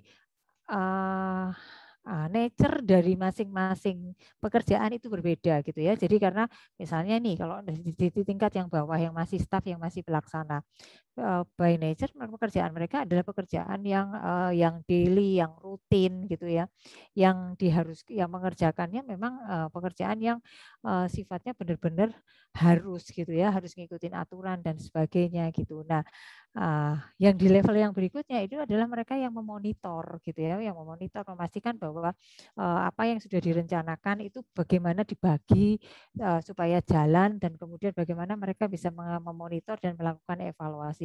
Yang di atasnya lagi ya itu tadi yang bisa melihat dengan helikopter view tadi, yang di level manajernya itu juga harus ada, karena mereka juga diharapkan mereka bisa melihat dengan lebih luas, artinya melihat apa yang ada di dalam organisasi sambil mereka melihat keluar gitu. Jadi kalau kita harapkan yang di level bawah tadi bisa melihat keluar, itu makanya mungkin akan terlalu jauh gitu ya, belum sesuai kapabilitasnya untuk ke sana. Jadi di level yang atas kita harus identifikasi siapa nih gitu ya. Syukur kalau di setiap divisi ada, tapi kalau enggak, divisi apa yang harus krusial yang ada gitu. Nah, terus program yang berikutnya kalau tadi sudah kita benar-benar di masing-masing layernya itu sudah juga identifikasi, maka yang berikutnya adalah tadi itu lebih, kalau ini bukan kalau yang staff tadi yang posisi pelaksana kebutuhannya mungkin akan lebih banyak ngisi ke skill teknisnya gitu. Tapi kalau sudah di atas-atasnya lagi, maka yang dipersiapkan adalah leadership-nya gitu, kemampuan manajerial dan kemudian leadership mereka yang harus dipersiapkan. Seperti itu. Dan kalau sudah itu tadi mungkin ya bentuk-bentuk dasar apa sih yang manajerial dasar yang harus dimiliki oleh seorang karyawan. Nah, itu harus kita tetapkan. Kemudian setelah itu adalah program ininya, rotasinya gitu ya. Kalau memang ini tidak terlalu besar, maka program rotasinya. Program rotasi bagaimana tadi itu satu orang gitu, kalau memungkinkan dia di-expand gitu kapabilitasnya ke bidang yang lain gitu ya. Tentunya sambil melihat potensinya juga kemudian dia harus diisi dengan kompetensi baru yang dibutuhkan. Seperti itu. Jadi ketika kita ini program rollingnya ini harus jalan gitu. Karena kalau orang ini diharapkan dia sudah kayak misalnya supervisor nih, dia sudah bisa megang beberapa divisi gitu, maka kita harapkan dia bisa naik ke atasnya yang lebih luas gitu ya di posisi manajerial, tetapi yang lebih luas dengan tadi itu masih satu rumpun jabatan, karena dia sudah tahu problem-problem hal-hal yang terjadi di sana, kemudian juga dia kemudian akan bisa menggabungkan dengan kebutuhan-kebutuhan dari luar gitu yang dibutuhkan organisasi di masa yang akan datang. Nah, dari sanalah dia akan harus bisa meng-create strategi-strategi seperti apa gitu ya, terus kemudian strategi eksternal maupun strategi internalnya gitu ya. Kalau sudah di level manager diharapkan seperti itu. Jadi kalau yang di manager juga seperti itu gitu. Di manager tadi itu harus ada rotasi jabatan gitu, meskipun tidak harus kemudian mutlak gitu, atau paling enggak misalnya begini nih, orang HR jangan hanya ngerti HR tok gitu ya, tetapi diharapkan dia juga ngerti masalah-masalah yang terkait dengan masalah keuangan. Nah, ini dia harus mulai ngeh juga nih, harus mulai aware. Lalu kemudian juga ngeh masalah pemasaran, problem-problem pemasaran apa saja. Kemudian juga harus paham masalah operation seperti itu. Nah, program-program seperti itulah yang kemudian kita bisa digunakan sebagai alternatif kalau organisasi ini spend levelingnya tidak terlalu besar atau terlalu banyak atau berjenjang kayak gitu. Oke, terima kasih banyak Bu Novi bisa menjawab pertanyaan saya. Nah, ini ada beberapa Bapak dan Ibu yang bertanya nih di kolom chat. Saya mungkin bisa bacakan, tapi sebelumnya saya tawarkan dulu untuk open mic kepada Ibu Greata Nesya. Halo, sore Ibu, bisa open mic? Halo, sore. Nesya, apa kabar? Kabar baik, Ibu. Boleh langsung bertanya, Ibu. Bu Nesya ini dari TPP 10 nih. Betul. Baik, mau tanya Ibu, tadi kan Ibu sudah menjelaskan terkait dengan talent pool, talent management gitu ya. mungkin Bu Novi juga tahu bagaimana kondisi di perusahaan kami gitu ya. Banyak banget yang namanya double jabatan gitu. Karena kita efisiensi tenaga kerja dan juga restruktur organisasi begitu. Nah, kita cukup susah, khususnya di pengembangan SDM ini, kita susah ketika ada banyak karyawan yang double jabatan. Misalnya nih, kayak manajer gitu ya, level manajer, dia harus handle manajer pengolahan plus QA gitu. Itu adalah sebuah fungsi yang berbeda kan seperti itu. Nah, kami di pengembangan cukup kesusahan. Sebenarnya dia mau dikembangin yang mana nih, pengolahannya atau QA-nya begitu. Itu salah satu contohnya sih, Bu. Mungkin begitu aja pertanyaannya. Oke. Ya, baik Bu Nesya. Kalau SDM belum dicampur belum dibebani yang lain lagi tuh Bu Nesya. Masih SDM dan umum. Masih SDM dan umum. Jangan sampai nambah pengadaan ya, Bu. Jangan, cukup. Oke, ya.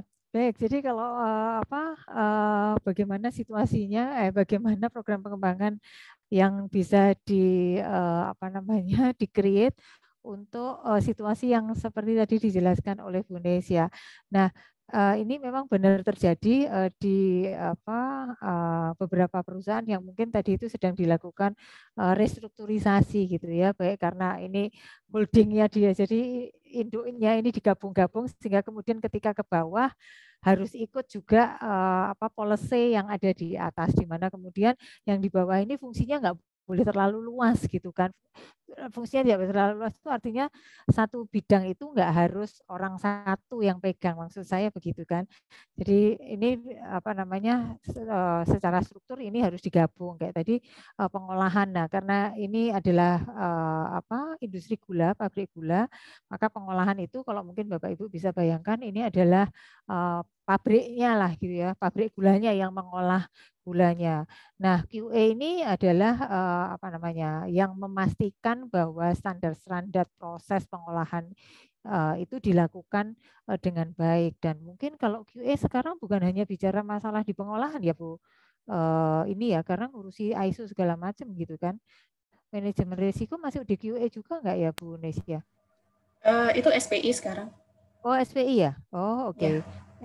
Oke. Nah, ini bagaimana sih kalau kemudian ada fungsi-fungsi yang harus digabungkan seperti itu. Nah, program pengembangan ya, nah ini tadi ini harus benar-benar mulai ketika kita identifikasi profil pemegang jabatan yang siapa yang kira-kira punya kapabilitas yang cukup besar kalau tadi itu skop tanggung jawabnya atau skop fungsinya itu menjadi dimekarkan gitu kan. Karena dulu mungkin pengolahan sendiri, QA sendiri, sekarang berarti harus digabungkan gitu. Nah, idealnya memang kalau misalnya seperti ini karena di industri gula ini proses pengolahannya lebih penting, maka harus dicari orang yang lebih kuat di pengolahannya dulu. Ilmunya QA ini yang kemudian menjadi ilmu tambahan yang harus harus ditambahkan kepada si pemegang jabatan baru. Tetapi dalam pemahaman saya selama dia ini posisinya di manajerial gitu, manajer, maka kemampuan teknis QA-nya mungkin ini bisa dipegang yang di fungsi yang di bawahnya seperti itu. Nah, sehingga dengan demikian ya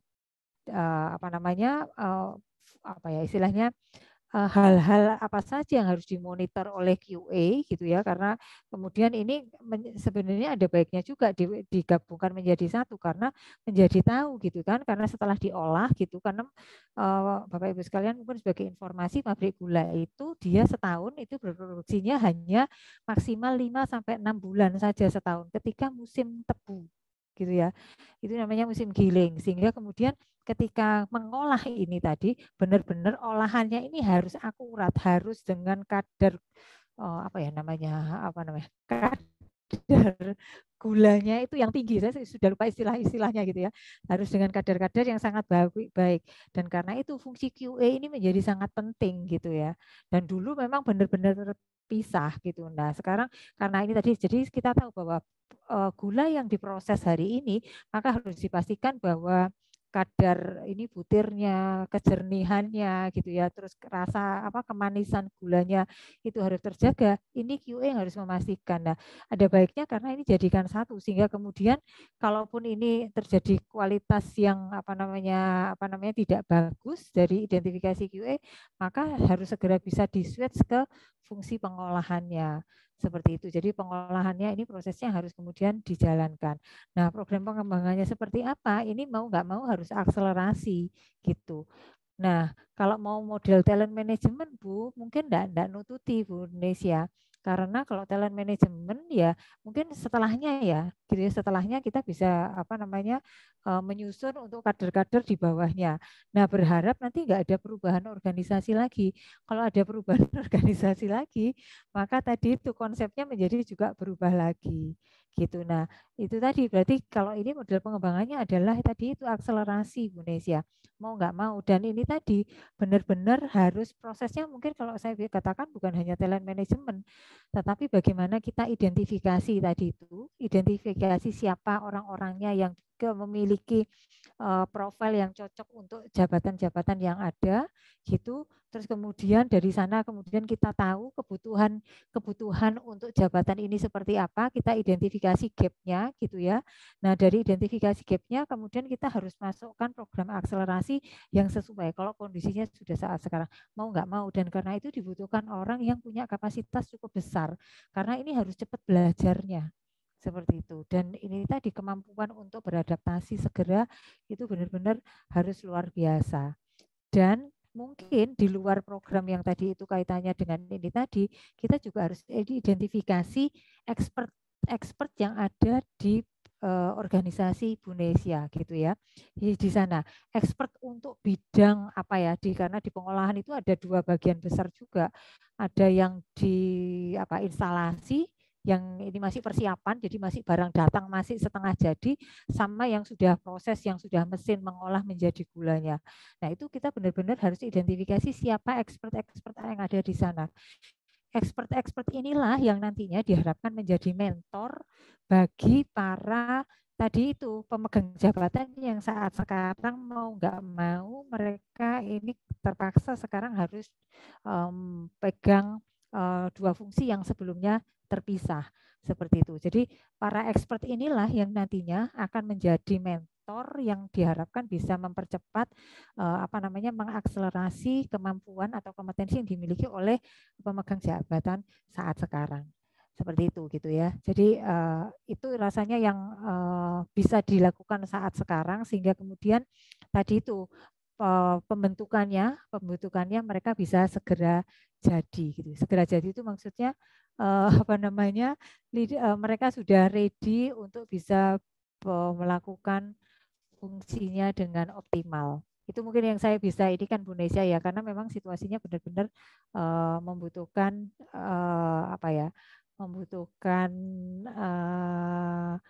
crash program seperti itu. Karena kalau mau talent management berarti nanti penyiapan yang di bawahnya tadi itu ketika kita sudah identifikasi kebutuhan jabatan itu seperti apa saja, kita identifikasi siapa talent-talent yang saat sekarang ada di sana. Nah, nanti tadi program pengembangannya adalah untuk mengisi gap-nya tadi itu dengan melibatkan para expert-expert yang tadi sudah diidentifikasi, karena seperti industri gula ini sangat spesifik gitu ya, sangat spesifik, apalagi kan mau nggak mau harus memakai mesin-mesin yang ada gitu ya. Jadi pemahaman terhadap karakter mesinnya itu harus benar-benar dipahami. Milih tebunya itu orang tanaman itu juga enggak harus luar biasa pengetahuannya. Nah, itu harus gabung dengan KM-nya itu tadi. Makanya tadi di BCA tadi kalau misalnya ini kita bicara di BCA tadi salah satu program pengembangan yang ada dilakukan selain pelatihan gitu ya, ada job assignment-nya, leadership coaching, mereka juga ada KM-nya gitu. KM-nya tadi itu yang kita melibatkan para expert itu untuk menjadi expert panel gitu, orang-orang yang kita bisa datangi untuk belajar dengan cepat gitu, yang kita libatkan di dalam proses penyiapan kader-kader yang ada di organisasi kita. Kurang lebih begitu. Semoga menjawab Bu Nesia. Sedikit Ibu, dalam rangka akselerasi tadi, berarti mungkin kita fokus dulu ke technical kompetensinya ya? Iya, karena kan kayak gini, technical kompetensi ya, tetapi kalau soft kompetensinya kan saya yakin sudah di-assess ya. Tinggal gap-nya itu apa, itu yang pelan-pelan. Tetapi mungkin dengan asumsi bahwa mereka sudah ready, meskipun ready-nya mungkin dalam 1 tahun atau 2 tahun mendatang gitu ya. Kan ada yang sudah ready now, atau kita masih butuh pengembangan. Nah, dengan asumsi itu tadi, maka yang perlu di-develop yaitu tadi, sambil menguatkan yang di bawahnya Bu Nesia. Menguatkan yang di bawahnya. Kalau yang di atas mungkin lebih yang sifatnya strategik, yang yang dibutuhkan untuk level-level yang lebih senior. Gitu Bu. Oke, baik Bu, makasih. Ya, sama-sama Bu. Terima kasih Bu Nesia. Mungkin ini Pak Susanto ingin bertanya, sudah open mic? Nah, saya ingin nambahkan aja, enggak bertanya. Nambahkan. Jadi kalau dia di tempat produksi dengan di QC ya, quality control-nya ya. Quality assurance, Pak. Quality assurance ya sama aja lah. Jadi mendekati. Jadi itu sebetulnya enggak boleh dirangkap.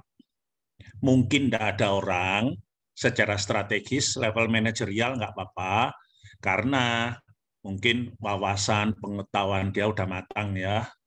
Jadi masa lu yang bikin, you yang periksa, kan lucu nanti. Kan enggak mungkin itu. Nah, segera bikin crash program, cari berapa orang di drill, ya tadi yang katakan. Nah, nanti dari berapa orang itu dipilih, gitu aja. Sudah. Tapi crash program enggak bisa terlalu lama.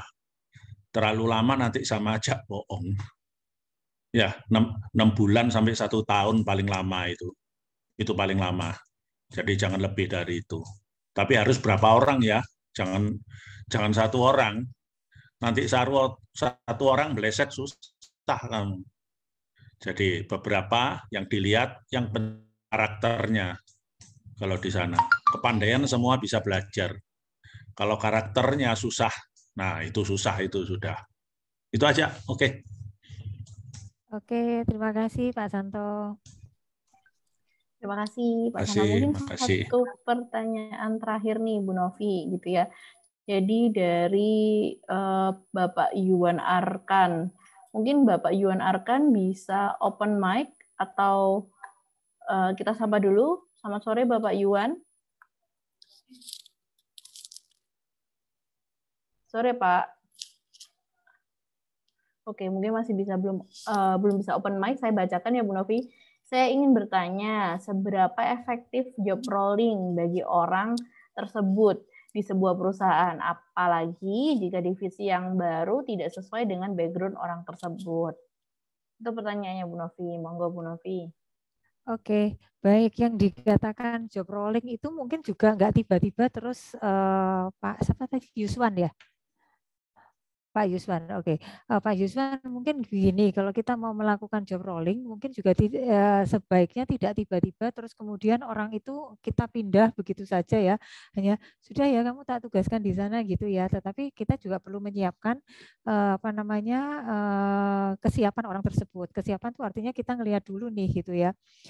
Selama ini dari kinerjanya itu oke nggak di pekerjaan sekarang gitu ya. Mereka sudah menguasai belum gitu ya. Karena kalau dia sudah menguasai pekerjaan gitu, maka memang sebaiknya kita rolling gitu ya. Ketika posisi ke atas mungkin belum ada gitu ya, kita rolling sebenarnya untuk memperkaya gitu, memperkaya kemampuannya dia gitu. Apalagi kalau misalnya di level-level yang masih mungkin masih di bawah gitu ya, masih di pelaksana. Nah, itu job rolling artinya kita ngelihat nih apakah yang bersangkutan ini selama ini sudah perform di pekerjaannya. Lalu ketika kita melakukan rolling itu, yang kita perlu perhatikan juga adalah apakah kita juga sudah menyiapkan ilmu-ilmu gitu ya, knowledge yang kita dibutuhkan di tempat barunya gitu. Artinya kita juga harus memberi waktu dia untuk menyiapkan kira-kira di sana fungsi-fungsinya apa saja. Kemudian dia juga belajar hal-hal yang baru. Kalau perlu diikutkan pelatihan dulu gitu ya. Diikutkan pelatihan dulu, kemudian disediakan mentor gitu ya. Dan kemudian kita tetapkan nih bahwa proses untuk rollingnya ini dalam sekian waktu sekian harus menguasai apa saja gitu ya. Jadi ada target-target yang jelas apa saja yang harus dia kuasai gitu. Dan ada juga mentor yang nanti akan memonitor progres dari apa yang sudah dia lakukan, termasuk kalau ada kesulitan dari pekerjaannya gitu ya. Jadi secara technically diharapkan ada mentor yang akan mendampingi dia, atau bisa juga mentornya berfungsi sebagai coachnya gitu, yang membantu dia untuk bisa segera beradaptasi dengan segera menguasai dengan kompetensi-kompetensi atau fungsi-fungsi yang diharapkan yang ada di sana. Gitu. Jadi pertanyaannya apa, sudah terjawab ya. Jadi pertanyaannya kalau divisinya itu baru gitu ya. Tadi pertanyaannya gimana? Kalau misalkan individunya itu background-nya nggak sesuai gitu. Jadi background-nya gimana?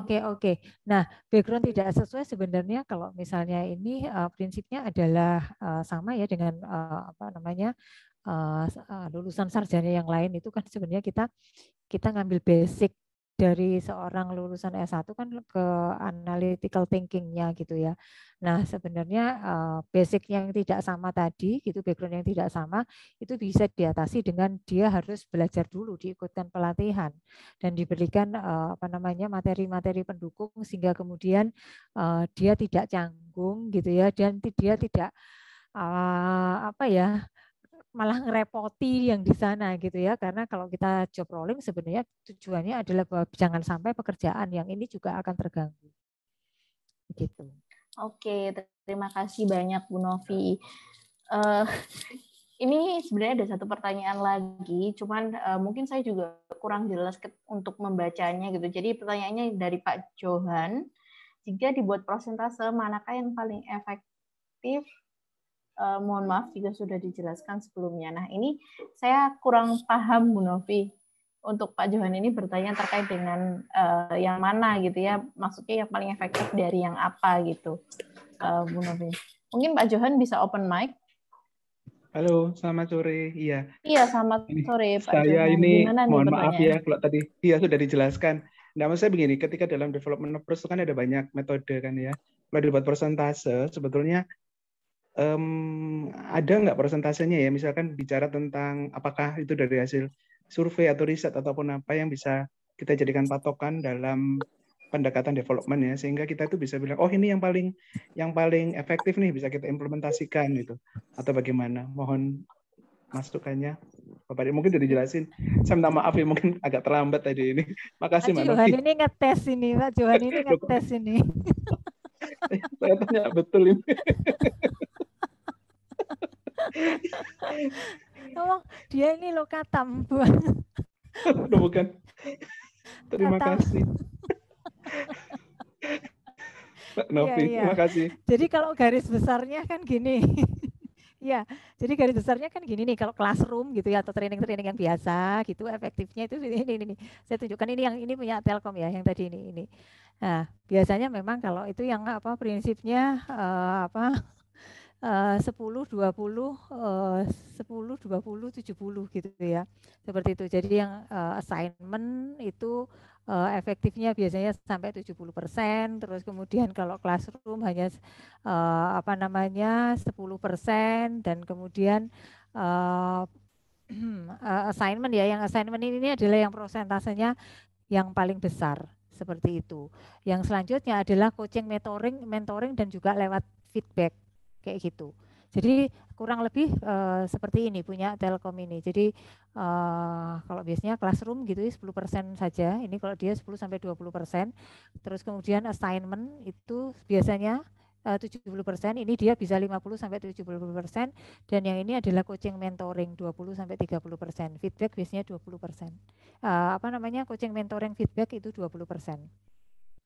Ini rumus umumnya sih Pak Johan. Kalau ini pengalaman dari Telkom, ini dia mengatakannya ini tadi Ini yang dia pakai apa namanya dari mereka.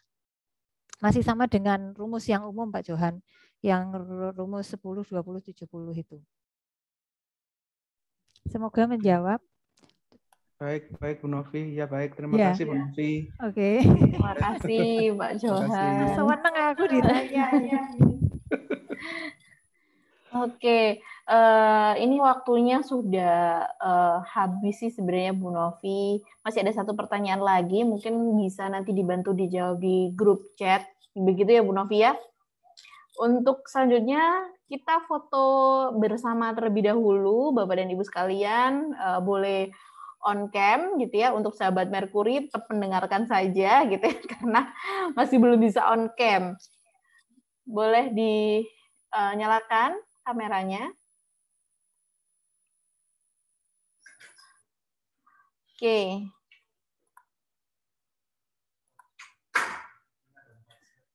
Oke, ini ada 4 slide informasi dari rekan saya. Berarti nanti bisa senyum, menahan sedikit gitu ya. Jadi mungkin nggak sampai 1 menit sih, tapi senyumnya ditahan aja gitu ya Bapak dan Ibu. Oke, sudah siap Mas Kevin? Oke, siap ya. Kalau sudah, untuk slide pertama kita senyum. Sudah? Oke, untuk slide kedua boleh jempolnya diangkat Bapak dan Ibu. Oke, senyum 1, 2. Oke, slide ketiga. Boleh senyum lagi. Sudah Mas Kevin? Slide terakhir. Oke, slide terakhir ya. Ini terakhir nih Bapak dan Ibu. Senyum yang lebar. 1, 2, 3. Oke, terima kasih banyak. Nah, setelah ini akan diberikan untuk link feedback, boleh diisi untuk mendapatkan sertifikat dan materi dari kami. Kemudian untuk pertanyaan dari Bapak Riko Sumander, mungkin bisa dijawab melalui grup WA, seperti itu ya Bapak. Terima kasih banyak. Selamat melanjutkan aktivitas untuk Bapak dan Ibu sekalian beserta sahabat Merkuri. Untuk jika ada pertanyaan lain yang mungkin ingin ditanyakan atau disampaikan, bisa juga menghubungi admin Radio Merkuri Surabaya 9 FM langsung. Dan jangan lupa untuk minggu depan kita masih ada webinar Leadership Series yang berjudul apa ya Mas Kevin? Oh ya, The Dark Side of Leadership gitu. Jadi ini akan menarik yang dibawakan langsung oleh Bapak Rudi Harahap dari Jawa Post Group gitu. Terima kasih semuanya.